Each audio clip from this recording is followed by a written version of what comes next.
여러분, 신앙생활은 무엇일까요? 신앙생활은 하나님과 친밀한 교제를 나누는 것입니다. 다른 게 아니에요. 친밀한 교제를 나누는 것입니다.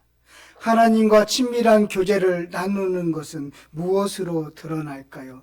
다양한 모습으로 드러나는데 오늘 고린도전서 14장에는 품이 있는 신앙생활로 드러난다라고 가르쳐주고 있습니다. 그래서 오늘 설교의 제목을 품이 있는 신앙생활입니다. 12장에 고린도전서 12장부터 14장까지는 은사장입니다. 12장에서 다양한 은사를 열거했습니다. 그러면서 12장 31절에 더욱 큰 은사를 사모하라 라고 하면서 13장으로 넘어갑니다. 결국 더 큰 은사는 사랑이라는 것을 지난주에 배웠습니다. 그 사랑의 15가지의 색깔, 그 사랑 가지고 살아가는 것입니다.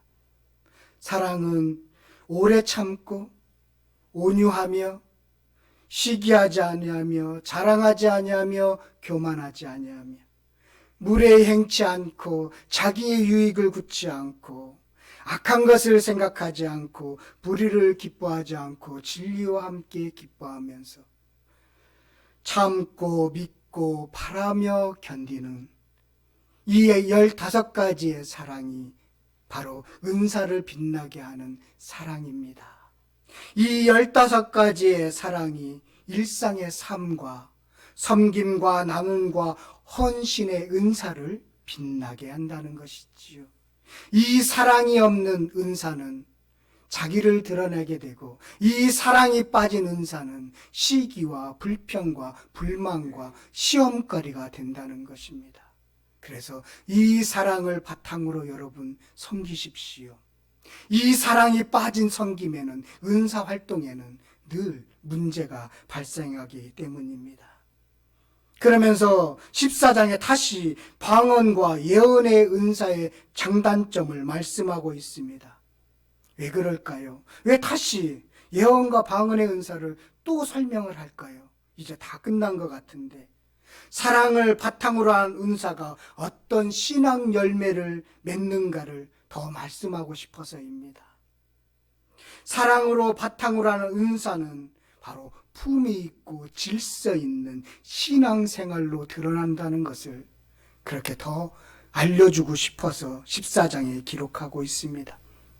여러분, 살다가 일하다가 품이 있는 사람 만나면 기분이 좋아지지 않습니까? 세상에서 말하는 품이 있는 사람은요, 이런 것 같아요.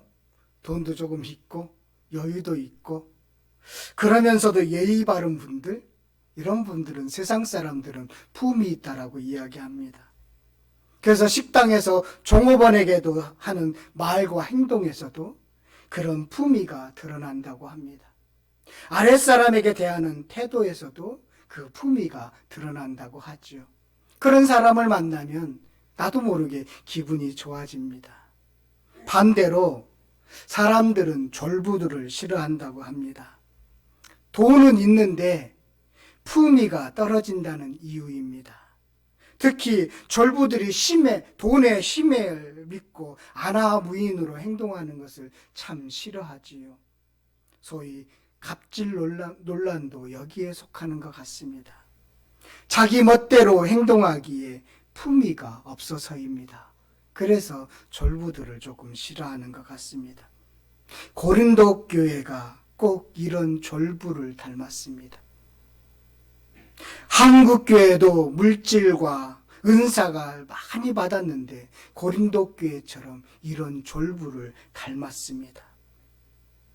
고린도 교회는 다양한 영적인 체험을 했습니다. 하나님께서 많은 것을 부어주셨습니다. 그런데 이런 행동이 졸부처럼 은사 받지 못한 사람들을 함부로 대하고 무례하게 행동했습니다. 같은 교인이지만 나보다 낮은 사람에 대해서 함부로 시기하고 질투하고 미워했습니다. 꼭 졸부를 닮은 것이지요. 이런 행동이 교회의 품위를 떨어지게 했던 모양입니다. 그래서 바울은 14장 40절에 14장을 그렇게 결론을 내리면서 무엇라고 말씀하고 있지요? 우리 다 같이 한번 읽었으면 좋겠습니다. 함께 읽겠습니다. 시작. 모든 것을 품위 있게 하고 질서 있게 하라. 예. 모든 것을 품위 있게 하고 질서 있게 하라. 사랑을 바탕으로 한 은사는 품위 있는, 질서 있는 신앙생활로 드러나기 때문입니다. 오늘 바울이 고린도 교인들에게 품위 있게 질서 있게 권면한 내용을 통해서 어떻게 우리가 신앙생활하는 것이 품위 있는 신앙생활인지를 오늘 14장을 통해서 함께 나누고자 합니다. 무질서는 신앙인의 품위를 떨어뜨립니다. 고린도 교회 예배는 고정된 순서가 없었던 것은 분명합니다. 애찬과 성찬이 무분별하게 진행되었습니다. 그로 인해서 시험받은 사람들이 생겼습니다. 은사도 마찬가지였습니다. 예배 중간에 갑자기 누군가가 일어나서 방언으로 기도했습니다. 또 한 사람이 기도하면 또 다른 사람이 일어나서 방언으로 기도했습니다.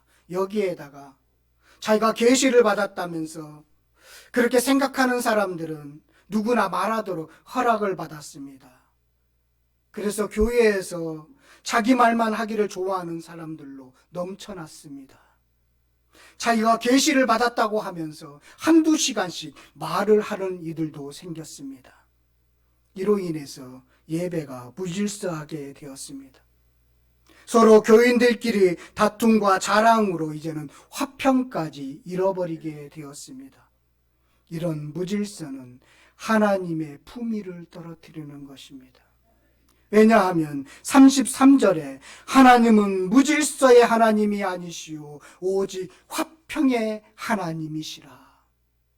그 무질서는 우리의 신앙인의 품위를 떨어뜨리는 것뿐만 아니라 하나님의 품격까지도 떨어뜨리는 엄청난 일이라는 것입니다. 하나님은 질서의 하나님이십니다. 윗사람에게 잘하라는 권위주의가 아닙니다. 하나님이 정해놓은 질서를 지키는 것입니다. 최초로 그 질서를 깬 사람은 아담과 하와입니다. 하나님은 창조주이시고 인간은 피조물이라는 질서입니다. 아담과 하와는 창조주의 자리를 자기가 앉기를 원했습니다. 질서를 깼죠. 그로 인해서 죄가 인간에게 들어오면서 무질서하게 된 것입니다. 파탄에 이르게 된 것입니다. 여러분, 부모와 자식 간의 질서, 부부 간의 질서, 형제 간의 질서, 사람과의 질서가 깨지면 화평이 깨집니다. 질서가 깨진 고린도 교회는 하나님과의 화평이, 사람과의 화평이 깨졌습니다. 그러면서 품격이 떨어진 것입니다. 품위는 질서를 지키는, 그리고 질서를 인정하는 것에서 드러납니다. 한번 꼭 따라해 보십시오. 품위는 질서를 지키고 질서를 인정하는 것에서 드러난다라는 것입니다. 드러납니다. 바울은 예배의 질서를 깬 방언과 예언의 은사를 비유로 품위 있는 신앙생활을 말씀하고 싶었던 것입니다. 여러분, 성도는 사랑을 추구하면서 1절에 14장 1절 말씀처럼 신선한 것을 사모해야 합니다. 신령한 것을 사모해야 돼요. 신령한 은사를 사모하시기를 바라겠습니다. 네, 은사를 사모하십시오. 신령한 은사는 하나님과 친밀한 교제를 나누는데 정말로 누리는데 이익이 많습니다. 여러분, 은사를 사모하시기를 바라겠습니다. 은사는 하나님이 주신 선물이기에 다 좋습니다. 그러나 은사를 어떻게 사용하느냐에 따라서 달라지기도 합니다. 바울은 방언보다는 예언할 것을 권면합니다. 그렇다면 방언을 하지 말라는 것은 아닙니다. 방언은 하나님께 하는 기도입니다. 영으로 하는 기도입니다. 하나님께 비밀을 말하는 기도입니다. 2절에서 분명히 그렇게 말씀하고 있지요. 그래서 바울은 18절을 보면 자신도 방언으로 기도했음을 알 수 있습니다. 내가 너희 모든 사람보다 방언을 더 말함으로 하나님께 감사한다. 예, 바울은 방언으로 하나님과 깊은 교제를 나누었습니다. 하나님과 친밀한 교제를 나누었습니다. 누구보다도 많이 방언으로 기도했습니다. 그런데 그는 공식 석상에서 예배의 시간에 방언으로 기도하지는 않았지요. 방언 기도는 영으로 하는 기도입니다. 14절 말씀 보면 내가 만일 방언으로 기도하면 나의 영이 기도하거니와 나의 마음은 열매를 맺지 못하니라. 여러분, 방언으로 기도하시는 분 계시지요? 방언으로 기도하면 아주 길게 기도할 수 있습니다. 1시간 기도했는데도 훌쩍 지나가기도 합니다. 그런데 기도하는 자신도 알 수 없는 내용을 기도할 때가 있습니다. 그래서 마음의 열매를 맺지 못하는 경우도 있지요. 마음은 기쁜데 무엇을 기도했는지 몰라서 마음의 열매를 맺지 못하기도 합니다. 그래서 마음으로 하는 의식을 가지고 하는 기도와 잘 조화를 이루어야 되는 것이지요. 방언은 그렇다는 거예요. 방언은 그래서 자신의 덕을 세우는데 참 유익하다는 거예요. 자신의 신앙생활 하는데 참 유익이 많다는 것입니다. 하지만 교회의 덕을 세우지는 못했다라는 것입니다. 특히 고린도 교인들은 방언을 자랑처럼 여긴 것이 문제였습니다. 방언은 무질서의 원인이 되었고 그리스도인들의 품위를 훼손시켰기 때문입니다. 그래서 방언이라는 것을 좀 잘 알려주고 싶어서 7절부터 11절 오늘 읽지는 않았지만요. 방언의 단점을 신뢰와 비유로 설명하면서 이야기하고 있습니다. 악기의 경우를 생각해 보라는 거예요. 악기가 제대로 화음 법칙에 따라서 소리를 내면 누구나 알아들을 수 있는 멋진 멜로디가 되잖아요. 예. 참, 그 피아노를 잘 치고 좋은 음악이 들면 아주 풍성해지잖아요. 그런데 함부로 소리가 내면 그렇지 않으면 잡음이 되는 것입니다. 나팔의 경우도 마찬가지입니다. 나팔 소리를 불면 사람들은 전진하기도 하고 그 당시에는 그랬어요. 또 후퇴하기도 하고 취침하기도 하고 기상하기도 했습니다. 그래서 출애굽한 이스라엘 백성들을 그렇게 인도할 때 나팔로 불면서 인도했던 것을 봅니다. 그런데 정해놓은 소리대로 부르지 않으면 사람들이 알아들을 수가 없는 것이지요. 세상에는 여러 가지 언어가 있습니다. 그런데 서로 말이 통하지 않는 사람끼리 서로 만나서 말하면 서로 어떤 일이 일어나지 않는 것이죠. 어떤 일도 일어나지 않고 소통도 일어나지 않는 것입니다. 방언은 좋은 은사인데 모든 고린도 교인들이 정말로 사모했던 은사였습니다. 그런데 그 좋은 것에는 늘 가짜가 있고 문제가 있을 수 있다는 것입니다. 마치 깨끗한 옷이 쉽게 더러워지는 것과 마찬가지입니다.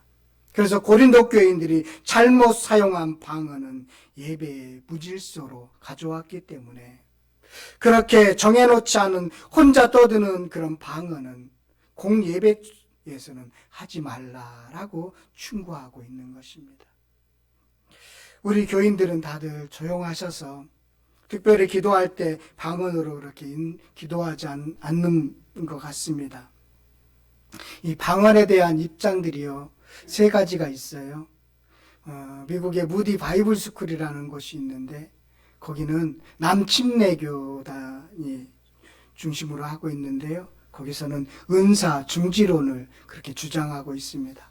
방언 특히 방언의 은사는 끝났다. 그래서 방언은 끝났다라고 주장하는 반면에 순복음 계통, 그러니까 오순절 계통이죠. 거기에서는 방언하지 못하면 교인도 아니다. 은사에 대해서 아주 중요하게 여깁니다. 장로계에는 중간 정도 있는 것 같아요. 방언 인정하지만 굳이 고린도 교회처럼 혼란스럽다면 자제하는 것도 괜찮겠다라는 그런 입장도 있습니다. 그래서요, 몇 년 전에 제가 들은 이야기인데요. 방언에 대해서 녹음해서 일반 언어학자에게 분석을 좀 맡겼대요. 그 분석에 따르면요, 방언은 문법 체계는 없지만 말은 되었다고 합니다. 말은 된대요. 그런데 몇 마디의 단어가 그렇게 반복적으로 하더라라는 결론이 나왔습니다. 일반, 그러니까 일반 언어학자가요, 분석을 했는데 그렇다는 것입니다. 신학자들은 방언은 자신의 감정을 하나님께 아뢰는 경우로 봅니다.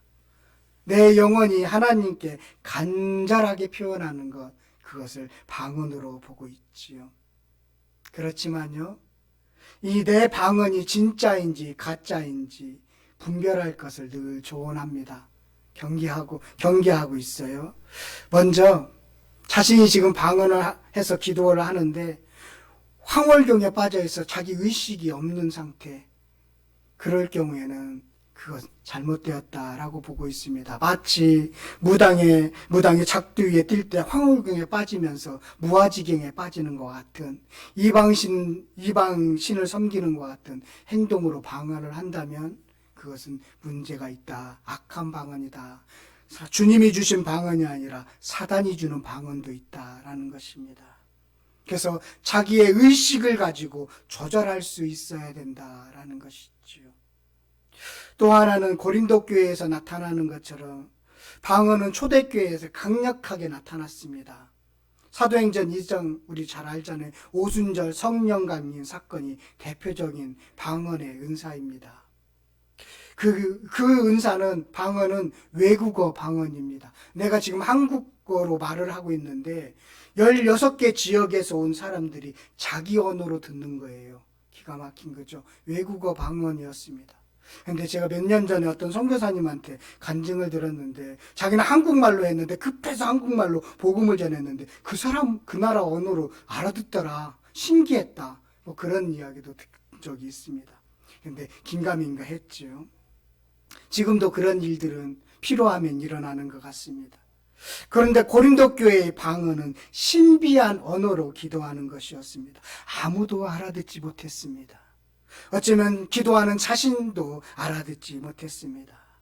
그래서 바울은 방언으로 기도할 때 이렇게 경계할 것을 당부하고 있는 이유가 있습니다. 15절 말씀, 우리 15, 16, 17절 말씀 3절 한번 함께 읽도록 하겠습니다. 함께 읽겠습니다. 시작. 그러면 어떻게 할까? 내가 영으로 기도하고 또 마음으로 기도하며 내가 영으로 찬송하고 또 마음으로 찬송하리라. 그렇지 아니하면 내가 영으로 축복할 때 알지 못하는 처지에 있는 자가 네게 무슨 말을 하는지 알지 못하고 네 감사에 어찌 아멘 하리요. 너는 감사를 잘하였으나 그러나 다른 사람은 덕세움을 받지 못하니라. 영으로만 기도하는 것이 아니라 마음으로 함께 이성을 가지고 기도해야 합니다. 이성이 깨어서 기도하는 영적인 기도를 해야 됩니다. 그렇지 않으면 영으로 기도하면 다른 사람을 향해서 축복의 기도를 당신이 했다고 할 때 그 사람이 아멘할 수 있겠습니까? 나는 그 기도의 내용을 믿습니다라고 고백할 수 있겠습니까? 알아듣지 못하니까 아멘할 수 없다는 거 아니겠습니까? 방언으로 기도해서 자기는 영적으로 훌륭해서 혼자 흡족할지는 모르겠지만 다른 사람에게는 덕이 되지 못합니다. 자기 자랑만 될 수 있습니다. 그러니 방언할 때 이런 것을 염두에 두고 방언을 하십시오. 정말로 그래도 방언하고 싶으면 이렇게 하십시오 라고 하면서 17절 18절에 만일 누가 방언으로 말하거든 두 사람이나 많아서 세 사람이 차례로 따라하고 한 사람이 통역할 것이요. 만일 통역하는 자가 없으면 교회에서는 잠잠하고 자기와 하나님께 말할 것이라. 질서대로 차례대로 그렇게 순서를 정해서 그렇게 방언으로 기도하십시오. 그런데 통역하는 사람이 없으면 방언으로 기도하지 마십시오. 왜냐하면 통역이 없으면 모든 사람들이 알아듣지 못하니까 덕을 끼치지 못하는 것입니다. 그럼에도 불구하고 통역이 없는데 방언 기도를 하고 싶다면 교회에서는 잠잠하시고 자기 골방에 들어가서 하나님과 긴밀하게 친밀하게 기도하십시오 라고 조언하고 있습니다. 그런데 방언으로 기도하시는 분들 보면요, 그렇게 하지 않더라고요. 골방에 들어가서 기도하라고 하면 그렇게 기도하지 않더라고요. 교회에서 함께 기도하는데 방언으로 막 혼자 기도하면 다른 사람들이 기도가 잘 안 되거든요. 그래서 자제해 달라고 하면 그분은 떠나더라고요. 희한하더라고요. 오늘 말씀에도 정말로 방언으로 기도하고 하나님과 비밀을, 자기의 마음을 그렇게 드러내는 방언의 기도를 분명히 말씀하고 있고, 콜방에 들어가서 하나님께 긴밀한 친밀한 기도를 하십시오라고 분명히 말씀하고 있음에도 불구하고 그런 사람들이 함께 기도하는 자리에서 크게 방언으로 기도하는 사람을 자제하면 꼭 문제가 일어나더라고요. 고린도 교회의 모습이 그대로 들어있는 것입니다. 품위는 교회의 덕, 공동체의 덕을 끼치는 것으로 드러납니다. 한번 따라해 보십시오. 품위는 교회의 덕, 공동체의 덕을 끼치는 것으로 드러납니다. 예, 그게 품이 있는 거예요. 자기 자랑으로 끝나는 것이 아니라 상대방에게 덕을 끼치는 것이 품이 있는 것입니다. 신앙인의 품위는 그렇다는 것입니다. 지금도요, 방언에 대한 다양한 견해들이 있습니다. 이 초대교회 때만 방언의 은사가 강력하게 나타났다가 중간에는 방언의 은사가 없었어요. 그런데 20세기 들어오면서 성령 은사 운동을 하면서 나타나기 시작했습니다. 다시 방언의 은사가 나타나기 시작했습니다. 그런데 20세기 들어오면서요, 우리나라뿐만 아니라 이 오순절 성령파의 그 약진이 눈에 띄게 지금 나타나고 있습니다. 특히 남미나 아프리카에서는 장로교회는 들어가지도 못합니다. 오순절 계통, 성령운동, 그런 오순절 계통의 교회들이 아주 대단한 부흥운동을 일으키고 있습니다. 거기에는 막 방언들이 있고 막 엄청난 일들이 일어나고 있습니다. 그들과 함께 예배드리는 우리 장로교회 목사님들이요, 갔다 오면 뭐라고 하는 줄 아세요? 우리와는 조금 안 맞는 것 같아. 그런 얘기를 좀 해요. 약간은 무질서하다는 느낌이 좀 갖는다라고 합니다. 저는 그 이야기를 들으면서 혹시 방언의 은사가 고린도 교회의 모습을 답습하고 있는 건 아닌가 생각을 했습니다. 아무튼 지금 눈여겨봐야 되는 이유가 여기 있다는 것이죠. 바울은 그런데 방언보다는 예언할 것을 권면합니다. 우리 19절 말씀 함께 읽도록 하겠습니다. 19절 말씀입니다. 함께 읽겠습니다. 시작. 그러면 교회에서 내게 남을 가르치기 위하여 깨달은 마음으로 5마디 말을 하는 것, 1만마디 방언으로 말하는 것보다 나으니라. 왜 이렇게 말을 했을까요? 이 예언은 미래를 예측하는 것이 아니에요. 말씀을 전하는 것입니다. 말씀을 가르치는 것입니다. 지금으로 이야기하면 성경 공부가 될 수 있고 설교가 될 수 있겠습니다. 진리를 앞장서서 말하는 은사입니다. 왜 이렇게 1만마디 방언보다는 5마디의 예언이 더 덕이 된다고 할까요? 알아들을 수 있기 때문에 그렇습니다. 그래서 상대방에게 공동체에 덕을 끼치기 때문에, 도움을 주기 때문에 예언의 은사를 하기를 바랍니다 라고 그렇게 권면하고 있습니다. 그러면서 3가지의 이익이 있다고, 예언에는 3가지 이익이 있다고 말씀하고 있습니다. 3절의 말씀이죠. 그러나 예언하는 자는 사람에게 말하여 덕을 세우며 권면하며 위로하는 것이요. 예언은 교회의 덕을 끼칩니다. 덕은 성도들이 영적으로 자라나는데 도움을 주는 것을 덕이라고 합니다. 그런 덕을 끼친다는 것이지요. 그리고 예언에는 권면이 있습니다. 권면은 충고입니다. 어드바이스입니다. 바른 방향을 제시해 주는 것입니다. 구약 선지자들의 역할이고 지금의 말씀을 전하는 목사들의 역할이기도 합니다. 권면이 있기 때문입니다. 그리고 예언에는 위로가 있습니다. 낙심한 사람에게 희망을 주는 것입니다. 용기를 주는 것입니다. 예수 잘 믿게 하는 것입니다. 그래서 예언을 하기를 원합니다라고 바울은 고린도 교인들에게 권면하고 있습니다. 왜냐하면 품위는 덕과 권면과 위로로 드러나기 때문입니다. 품위가 있는 신앙인들의 삶 속에는 덕이 있고 권면이 있고 위로가 있습니다. 다른 사람들을 세워주는 권면과 위로가 있다라는 거예요. 다른 사람에게 선한 영향력을 끼치는 덕이 있다라는 것입니다. 이것이 신앙인의 품격입니다. 품위 있는 신앙인의 모습이라는 것이에요. 그래서 품위 있는 신앙인은 어떤 사람이 품위 있는 신앙이 될 수 있느냐면 20절에 형제들아 지혜에는 아이가 되지 말고 악에는 어린아이가 되라. 지혜에는 장성한 사람이 되라. 지혜에는 유치한 어린아이가 되면 안 됩니다. 악에는 순진무구한 아이처럼 되어야 합니다. 은사를 자신을 위해 쓰는 것은 악이라는 것이지요. 지혜, 생각하는 것, 깨닫는 것, 바른 마음을 지니는 것, 장성한 사람입니다. 품위 있는 신앙인은 장성한 사람이라는 것입니다.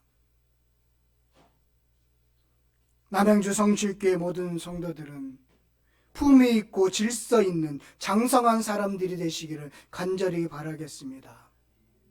그러면서 27절에서부터 32절까지 장성한 사람들의 행동을 말하고 있는데요. 질서를 지킵니다. 통역을 하는 것은 일을 분담하도록 합니다. 자기를 하나님께 드립니다. 또 분별하고 가르치고 자기를 통제하는 사람, 그런 사람이 장성한 사람들입니다.